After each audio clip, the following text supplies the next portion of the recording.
there, good morning and welcome to my YouTube channel. My name is Kim Martin and today I am sharing my birth story with all of you. About 9 weeks ago, my husband and I welcomed our first child into our home. And since then, I have tried and tried to film my birth story. And by tried to film, I don't mean that I didn't have time to do it or that I haven't been trying to. I have filmed it many times and thrown the footage away. I just didn't feel peace about uploading with the footage I had. So we're gonna try this again. We're gonna jump right in, but I wanted to preface this video by saying that I had a little bit of a rough birth story. And so if you are a new mom and you're getting ready to have your first baby and you're all excited, I don't want you to watch this video and have your joy stolen by me. So I am going to tell my story the way that it is, because there are moms out there that struggle with the same story that I have, and I want them to know that they're not the only ones. And so that is partly why I've come to the place of being okay with opening up and sharing my story.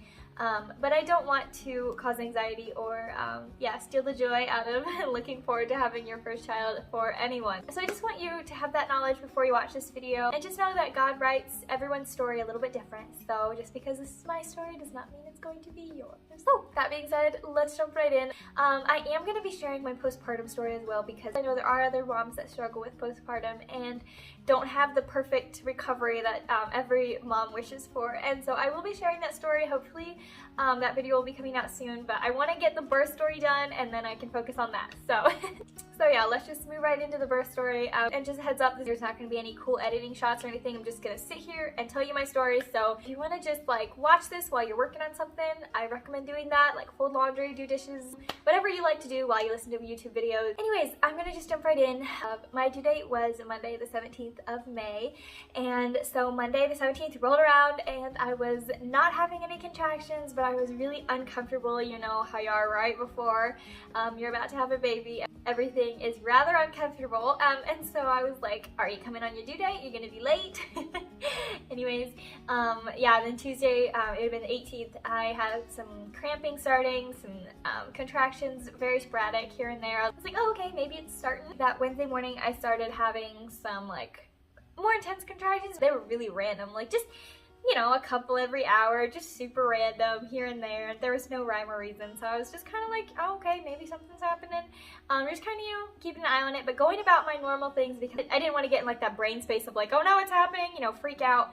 I just did all my things around the house, just kind of got things ready for the baby, because like I knew it was going to be soon, so I kind of got stuff ready, and yeah, I had a really good day. So Wednesday night, my husband actually wanted to get a haircut, and the place where he gets haircuts was like a half hour from our house, and so we drove out there, and because of COVID restrictions, I couldn't actually like go in with him to get the haircut, and so he went in, and like kind of when he went in, I started like having kind of more painful contractions. They were kind of getting close together, and I was like, okay. So I pulled out my like contraction tracker, and I was like keeping track of like how close they were, and they were getting pretty hard. And then when he came out, we had originally planned on doing some shopping, but I was like, you know, we probably should head home. I was like, I'm having some harder contractions, and yeah, like I said, I was tracking them, and they were getting to be from like an hour from when I noticed that they were getting pretty hard. An hour later, they were like 6 to 7 minutes apart and lasting for like 50 to 60 seconds. They were like hard contractions, and so when I got home, they were still really happening. I just kind of sat on my birth ball, kind of tried to relax and like calm myself down, you know, just chill out and kind of wait for what was coming. And I went to bed, and I really didn't sleep very well, because all night the contractions were anywhere from like 7 to 10 minutes apart. That went on all of Wednesday night. It was really random. I kept thinking, am I gonna sleep or not? And I would try to sleep, but it really didn't happen. If you've had contractions, you know how that goes.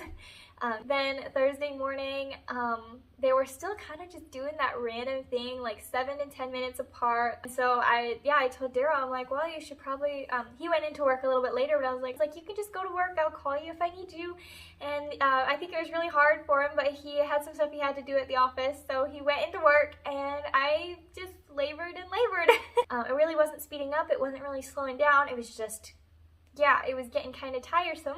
My doula had recommended taking a midwife's brew. If you are interested in that recipe, just look it up online, look up midwife's brew, it's all over the internet. But anyways, it's castor oil mixed with a few other things. Anyways, so yeah, I spoke with her on the phone, and she recommended to take the midwife's brew to kind of speed things up. So I took a dose of that, and it really did speed things up. They started picking up, getting a little stronger, and I was like, okay, finally we're gonna get something done. I was kind of getting tired of the constant contractions, but then by Thursday evening they'd kind of started to like slow down again, back to like 10 minutes apart. You know, I was like, what is this? This is weird. So yeah, I went to bed and tried to sleep, but yeah, like I said, we know how that goes. And then through the night they picked up to like 6 to 7 minutes apart again. And then around like 3 or 4 in the morning they were really close, and they were like 4 minutes apart.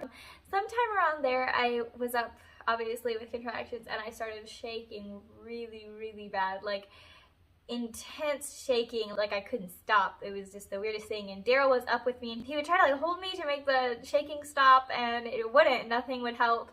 And so I shook for most of the night. Then Friday morning, nothing was really happening. They weren't picking up. So I spoke with my doula again, and she recommended taking another dose of the midwife's brew, and so I did. That really got my contractions going a little more. And in the meantime, all of this going on, I was like sitting on my birth ball. I was doing different positions. I was trying all sorts of different things to move baby down. My doula was kind of talking me through stuff like that, trying to help, and that was extremely helpful for me. Anyways, so then by Friday afternoon, they started to slow down again. They went back to like 10 minutes apart. Some were even 15 minutes apart. And my doula was getting kind of like, okay, what's going on?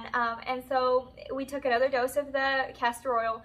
And yeah, that started to pick things up again. We had another doula come out. She was actually a chiropractor as well. And she kind of did some chiropractic adjustments, kind of create a good environment for the baby to come down and out, and that was helpful. And she was also a registered nurse, and so she checked me to see how far we were dilated, and I was at like maybe, I think, a 5.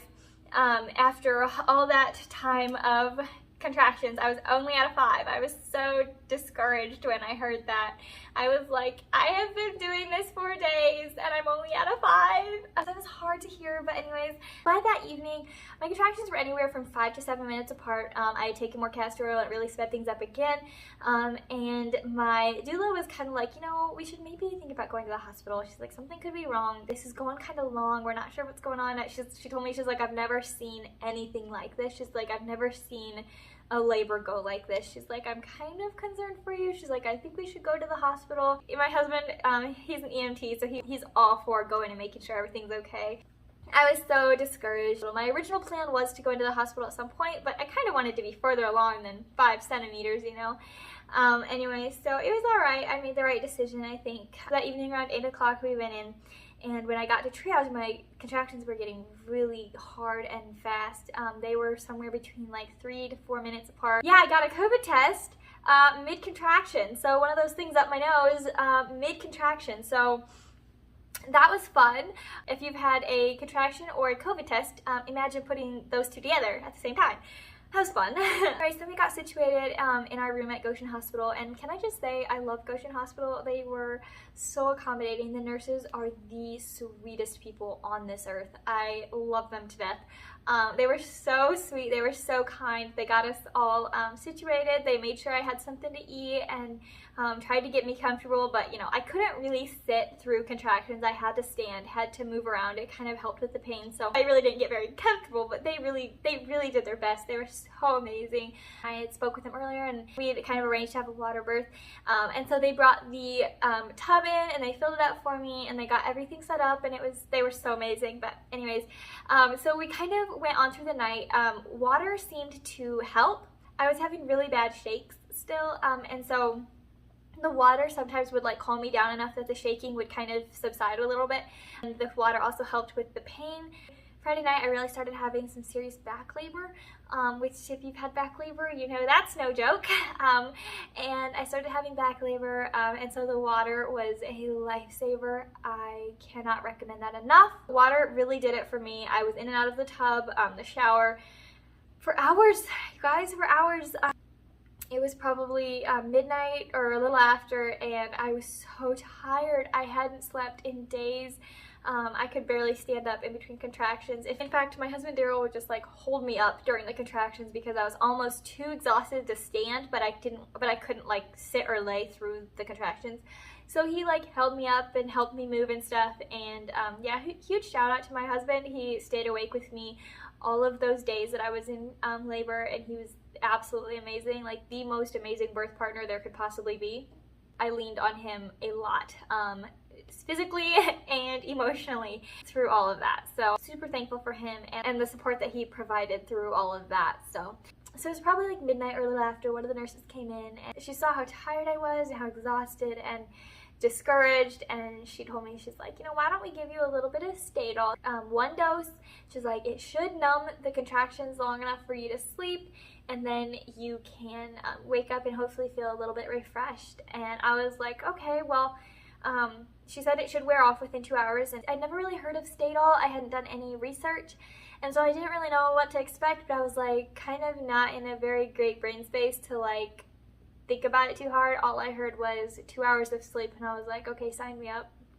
And so they gave me the medicine, and I had a really terrible experience with that Stadol. It kind of like paralyzed my body almost. Like I laid in the bed and I couldn't really move. I couldn't really open my eyes. I was really like out of it, but every time I would have a contraction, I would be fully awake. I would feel every ounce of that pain, and I couldn't get up and move. And like I said earlier, laying and sitting through contractions was the absolute worst.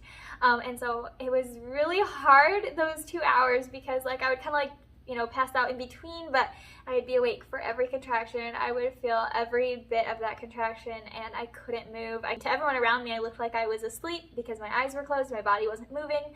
It was slightly excruciating, but we made it through. Anyways, I woke up in 2 hours, and I was almost more exhausted than before, just because of the pain I was in through all of that, and it kind of whipped me. It really did. So yeah, I don't recommend Stadol. Maybe it has a different effect for other people, but for me it was pretty terrible. So then after I woke up from that, I just kept kind of laboring through the night. I was so tired. Daryl was up with me. Anyways, about 6 in the morning, they checked me, and I was only at a 7. And I was so devastated to hear that, because I had been in labor for days, and to be only at a 7 was hard to hear. So finding out that I was only at a 7, the nurse, my husband, the doula, they were all kind of encouraging me to get the epidural just so I could sleep. They all saw that I was totally whipped, and my nurses were kind of worried that I wouldn't be able to make it through the pushing stage. And so they really recommended that I take the epidural for the sole purpose of getting some sleep. And I really fought back. I didn't want to do that. Finally, I decided it was apparently the right decision. And so I got the epidural somewhere around 6 o'clock in the morning, and I instantly fell asleep. Anyways, they woke me up in an hour. They wanted to check me, and they said I was at a 10 within an hour. I went from a 7 to a 10. The doctors told me that they thought my body just kind of needed to relax a little bit so that it could like finish dilating. Anyways, so they told me that the baby needed to come down just a little further, so if I wanted to sleep more, I could sleep for a little bit longer. And so I was like, absolutely, like, why did you wake me up at all? Like, let me sleep. And so I fell back asleep, and 2 hours later they woke me up and they said, hey, it's time, like your baby's coming. And so we started pushing, and we pushed for 2.5 hours. But the pushing stage was hard. It was a good experience. Daryl was right there beside me. My doula was right there. The doctors were so great. The nurses were so kind. Here's a fun detail. They have like these like mirrors that kind of tilt down so you can kind of see your baby be born. I was kind of like, oh my goodness, am I gonna want to watch? Then my doctor told me, she's like, at the next push, she's like, you should watch. She's like, I think the head's coming. So I decided to look. I didn't know what it was going to do to me, but I decided to watch, and I got to see his head come out. It was so incredible to see. I always had like this mental picture of like, you know, once the head's out, you kind of have to like move the shoulders out. But then like literally one more push and that baby like jumped out. Like the doctor was like trying to like catch him, and like the nurses were like running around like, oh my goodness, he like slid out. And oh my goodness, he was such a tiny little baby, and they instantly like put him on my chest, and it was just such an amazing experience. If you take anything away from my birth story, please take this, and that is that birth is the most miraculous thing.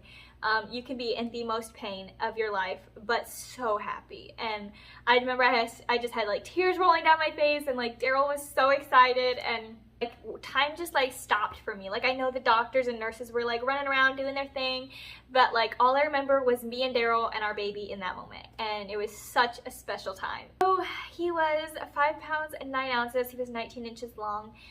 Just the sweetest little baby. And one thing I love about Goshen Hospital is they are very non-intervention friendly, and so as soon as he was born, like they gave him to me, and they did not take him away to like weigh him, or they didn't give him a bath per my request. Obviously, like they kind of helped me like start feeding him and stuff, but after that they left us to ourselves, just me and Daryl and our new baby. Anyways, it was a good experience, even though it was a hard experience. And I feel like God had a lot to teach me in all of that. Being on this side of it, I see everything that God had for me in that. I really was hoping for, as every mom does, but for like fast, simple, easy delivery, one that was complication free. And I think God knew that if he would have given that to me, I would have struggled to relate with women that struggle with childbirth. And so I am thankful for the story that I have, and for the compassion that God has put in my heart for women that don't always have the perfect birth story. Do you want to say hi? Are you going to tell them about how you got spit up on your shirt and now we have to go change? You going to tell them about that story? This little guy is 9 weeks old, and he's fitting in his, well, some of his 3-month clothes already. You're just growing up too fast. You're just growing up way too fast. You just make our lives pretty full, don't you? Yeah. I think we're ready for a nap. Should we go down for a nap? Yeah. Okay. Anyways, just wanted to wrap this up by saying that I really am thankful for the birth story that I had, and I realized that I have a birth story, and God wrote that story specifically for me, and so who am I to throw it back in his face and tell him that's not what I wanted, that's not good enough for me. And so yeah, I am thankful for the story that I have. I'm thankful for the perfect little baby that God has blessed us with. He is precious in every way, growing like a little weed, but he just lights up our days so much. And we honestly cannot imagine life without him, even though the last few weeks have been filled with so much change and so much adjustment, so many new things in life, but wouldn't change a thing. And so thankful for him and the fact that God gave him to us specifically to be his parents. So yeah. Anyways, like I said, I am going to be sharing my postpartum story, so be on the lookout for that video. Hopefully I'll get that up soon. I apologize, my posting has been so sporadic. This summer itself has been insane, let alone trying to like adjust to newborn life. So that is kind of my explanation, but I also wanted to say that I do YouTube as a hobby and not as a job, and I always want it to be something that I love, and I don't want it to be something that I force myself to do. And so these videos come when I feel inspired, and so yeah. Thank you to those of you that are my faithful subscribers and that watch all of my videos and comment. You guys mean the world to me. And if you haven't subscribed yet, now's a great time to do that. We're going to have lots of fun stuff coming up the end of this summer and fall. So I'm really looking forward to all of those videos. Yeah, I will see you in the next one, guys. Have a great day. Bye.